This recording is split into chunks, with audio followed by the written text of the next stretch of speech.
Senhor presidente, senhores vereadores, senhoras vereadoras, público presente, a todos uma boa noite. Bom, de fato, ver muitas pessoas presentes e, como disse semana passada, independente de fazer parte da administração, não fazer parte da administração, sejam todos muito bem-vindos, pois antes de qualquer coisa são cidadãos e merecem o respeito desta casa e a atenção desta casa. Eu gostaria de, antes, eu estive falando com o vereador Edson PC, está aí, ele falou sobre a questão das piscinas, Edson, e como eu disse para você, eu também já presenciei muitas vezes jovens subindo ali na piscina da capela e pulando. O vereador Nil também sei disso, porque muitas vezes nós já ligamos para a GM e lá tentar, de alguma forma, uma solução. E quero ressaltar, pode até ser que, de repente, essa pessoa que ligou para a Vossa Excelência, de fato, não tenha visto se a GM foi lá, e pode ser que a GM, de fato, não tenha ido, mas muitas vezes eu presenciei a GM já tendo ido lá.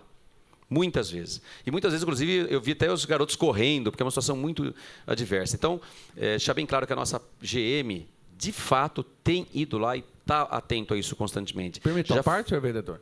Rapidamente, vereador, só para complementar, já te passo já, só para complementar, até dizer, vereador Florentino, que de fato a nossa GM, até acho que chegou e você vai poder confirmar para mim talvez, a levar alguns jovens, mas eu acho que isso é um problema da sociedade como um todo, é um problema de família, é um problema de educação em casa, é um problema de conscientização dos nossos jovens, né, nas escolas e tudo mais. Então, nem estou dizendo que tenha culpado a GM aqui por algum fato, mas o fato dela não ter ido lá não é o problema.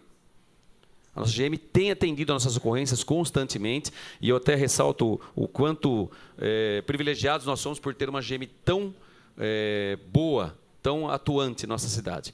Pode falar, vereador, rapidamente? Vereador, a guarda frequentemente ela é chamada para atender esse tipo de ocorrência, principalmente na região da capela. Para solucionar o problema ali de vez, só se ficasse um guarda presente ali 24 horas, porque infelizmente ali o povo não se ajuda. A guarda atende a ocorrência, a viatura vira as costas, a molecada está lá de novo. Então, e o guarda tem outros afazeres durante o dia a dia.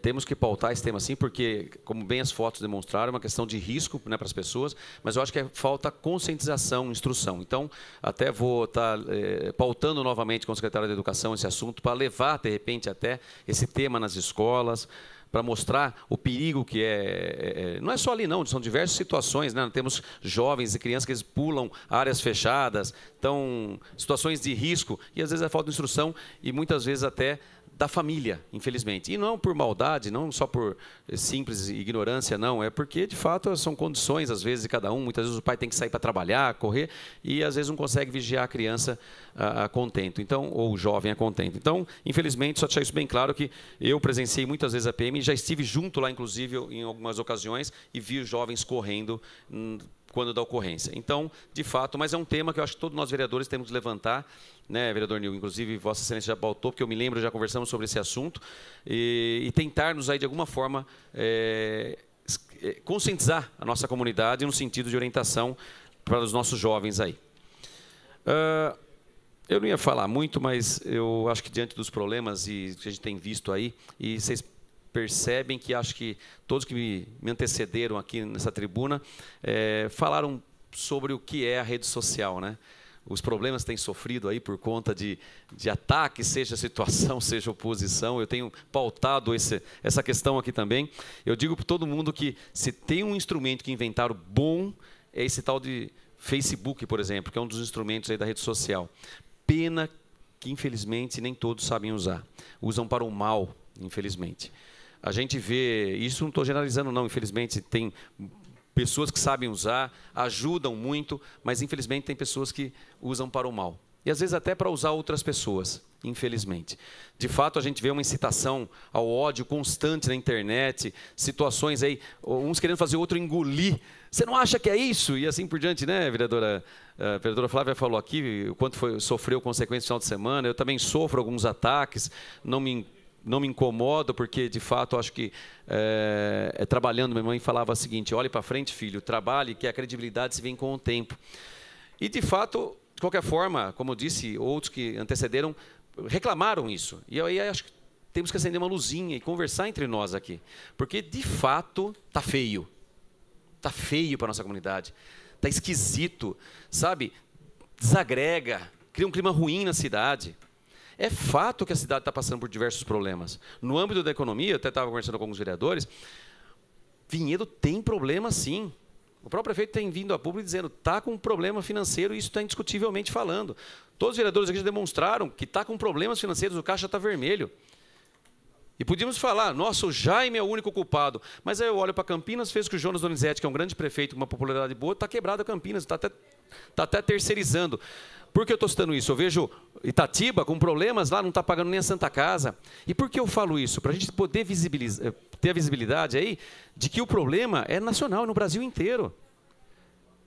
Então, ou seja, nós temos que nos ajudar.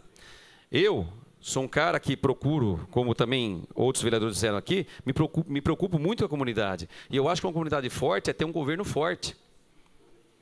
E nós temos que trabalhar com um governo forte. Eu, quando outros governos foram de ideologias diferentes da minha, eu dei os parabéns para ele e disse, vou te ajudar nos trabalhos para que a cidade seja muito bem conduzida e caminhe, né, para o lado do bem, para o lado do crescimento. Mas a gente tem que tomar cuidado, e eu acho que às vezes nós, políticos, inclusive, somos os maiores culpados, porque a gente incita, né, algumas questões aí, no sentido de, como bem disse o vereador que me antecedeu, de dar informações incorretas. E ocorre, pode ocorrer. Né? Aliás, me permita aqui, o Rodrigo não está aqui, mas ele disse, inclusive, que semana passada falaram sobre a questão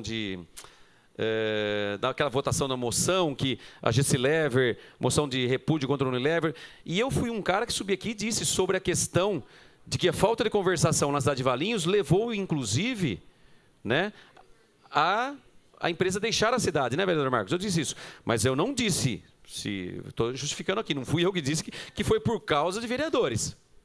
Em momento algum disse isso. Então, se ele veio aqui dizer que falaram isso, não fui eu. Ou se algum vereador disse, justifique. Para mim, o que faltou lá em Valinhos foi justamente a falta de conversação, a falta de diálogo. Talvez de um ou outro ceder um pouco aqui ou ali. E é isso que temos que fazer. E nós, enquanto vereadores, também. Nós temos que saber ceder um pouco aqui, um pouco ali. A gente vê que vereadores criticam a administração, outros elogiam a administração. Eu mesmo tenho criticado a administração em alguns pontos. A questão da saúde, primordialmente falando, que é o tema pelo qual eu subi aqui para ressaltar, como eu disse, eu ia até dispensar a fala, mas acho que é momento para trazermos sempre à pauta esse tema. Eu fui bem claro, eu sou contra qualquer diminuição em atendimento, isso é indiscutível. Duvido que tenha alguém aqui que seja a favor. Mas eu também sou contra gastos desordenados. Eu não falo desnecessários, porque na saúde não existe gasto desnecessário e não se deve fazer economia na saúde, como eu sempre falo. Mas desordenados é problema. Quando o gasto não está bem estruturado, o que estava ocorrendo? Vereadores vieram aqui, eu me lembro perfeitamente quando criou-se o UPA, mas desceram a lenha, me perdão da palavra bem dito popular, no sentido de que estava errado ir para o UPA. Todo mundo. Quando voltou a Santa Casa, todo mundo defendeu a volta à Santa Casa e mantendo, e vereadores disseram nessa casa, muitos deles, inclusive, está tendo 2 gastos, o que é desnecessário. Talvez até isso foi um dos fatores que levou à quebra, muitas vezes, aí. Me lembro que nessa bancada aqui, muitos criticaram a despesa com o servidor público, que estava tendo muita hora extra, muito gasto com médicos.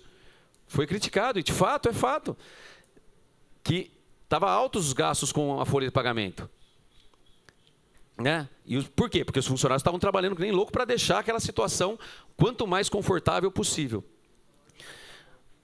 Veio agora a decisão do Poder Executivo de mudar os procedimentos aí, com aí agora já em andamento o fechamento não, a diminuição dos atendimentos. A princípio, né, com a diminuição dos atendimentos das 19 às 7, tanto no PA quanto no UPA. Eu disse desde o início, do PA eu sou totalmente contra, por conta da distância e tudo mais. Com relação ao UPA, tenho lá minhas dúvidas e acho que se estamos tendo um gasto desordenado, gastando 1 milhão aqui, 1 milhão aqui, e aqui atende os 2, me parece viável. Então, no início, muito me preocupou, de fato, se íamos ter desassistência na saúde. O governo tomou a decisão é dele, não são desses vereadores aqui. Nós fomos chamados lá, inclusive, com a decisão do governo.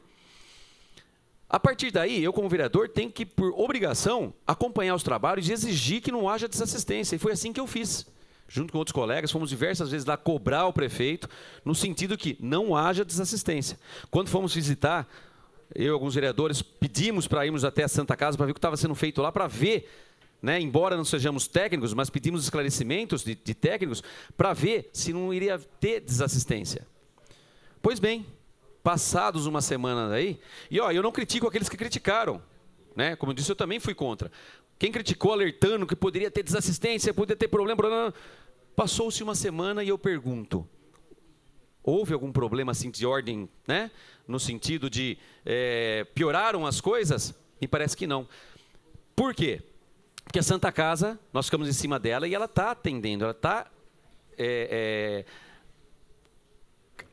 conseguiu captar todo o atendimento e dar a devida assistência. Eu até ressaltei semana passada aqui que um dos pontos que me chamou a atenção é o fato de que a própria UPA competia com a Santa Casa, tirando os atendimentos. Consequentemente, a Santa Casa estava sempre no vermelho. Ela precisa de pacientes, ela precisa de clientes, né? Infelizmente, o ideal fosse se não precisasse, né? Até eu defendo eu tenho uma tese que eu acho que deveríamos discutir se a despesa de Santa Casa é 3 milhões, nós devíamos ter para a Santa Casa 3 milhões, independentemente de atendimento do paciente. Porque se não entrar ninguém na Santa Casa, não tem como manter aquela estrutura. É triste isso. Parece até que tem que torcer para ter paciente para ela poder sustentar. Temos que mudar isso. Já falei com o prefeito acerca dessa questão, é uma questão jurídica, porque o prefeito não pode dar puro e simplesmente dinheiro para a Santa Casa, mas é um debate que devemos levantar, né? A ponto de o município arcar com o pagamento de toda a estrutura da Santa Casa, independentemente de entrar paciente ou não. Enfim, com a transferência dos serviços do UPA para a Santa Casa, parece-me que, e tenho conversado muito com os administradores lá, está melhorando a questão financeira de Santa Casa. E ela precisa disso. Eu estive acompanhando esse final de semana, inclusive estou com todos os números aqui de atendimentos que houveram, né? E estão batendo. Por exemplo, no dia 12/10, que foi no feriado, nós tivemos no PA 11 atendimentos, nesse horário das 19 às 7. No UPA 29, na Santa Casa 57. Depois, isso adulto, pediátrico, 1 adulto, 6 crianças e 9, no total, 1, 6 e 9, no total, oh meu Deus do céu, de adultos. Enfim, por que eu estou mostrando esses números? Que bate, parece mais ou menos com o que se foi dito quando fizeram essas transferências. E eu não tenho sentido, os problemas que estão tendo, mesmo com essa situação de transferência de serviços, né, ou com a diminuição de atendimentos nesses 2 postos de trabalho da saúde, não criaram-se novos problemas no campo da saúde. Continuam os mesmos. Há reclamações de demora em atendimento, há reclamações de demora na ida de ambulância, de repente, há questões de atendimento de que não tem vaga na Santa Casa. São os mesmos de antes. Então, é esse o meu papel nesse momento. Eu tenho que pautar para que não haja desassistência para a nossa comunidade. E isso eu vou continuar fazendo, né? E se amanhã a justiça determinar aí, e é o papel da justiça, verificar, acompanhar também se está tendo algum problema de ordem jurídica, e ela determinar que volte amanhã, eu acho que voltar pura e simplesmente para novamente haver gasto desordenado, porque se voltar simplesmente e continuar os mesmos números, me parece que vão estar gastando dinheiro de uma forma, volto a repetir, não desnecessária, porque na saúde poderíamos ter o quanto mais pessoa, mas gastando de forma desordenada a ponto e dinheiro que não se tem, porque o problema financeiro existe. Tem que acertar o caixa, né? Temos que pautar pela creche, então temos que tentar voltar no azul as contas para que haja investimentos na cidade. Então, eu só quero ressaltar aqui e trazer o meu trabalho da semana, que foi um trabalho de fiscalização em cima da atual estrutura da saúde que está sendo feita, e tenho acompanhado, vendo que nesses 7, 8, 9 dias que houve essas mudanças, não houveram nenhum caso, infelizmente, graças a Deus, né, de acúmulo, de falta de assistência e assim por diante. Então, por isso, eu trago aqui a questão, os meus trabalhos no sentido de fiscalização, e vou continuar trabalhando, buscando a fiscalização aí da estrutura da saúde da nossa cidade. Obrigado, senhor presidente. Uma boa noite a todos.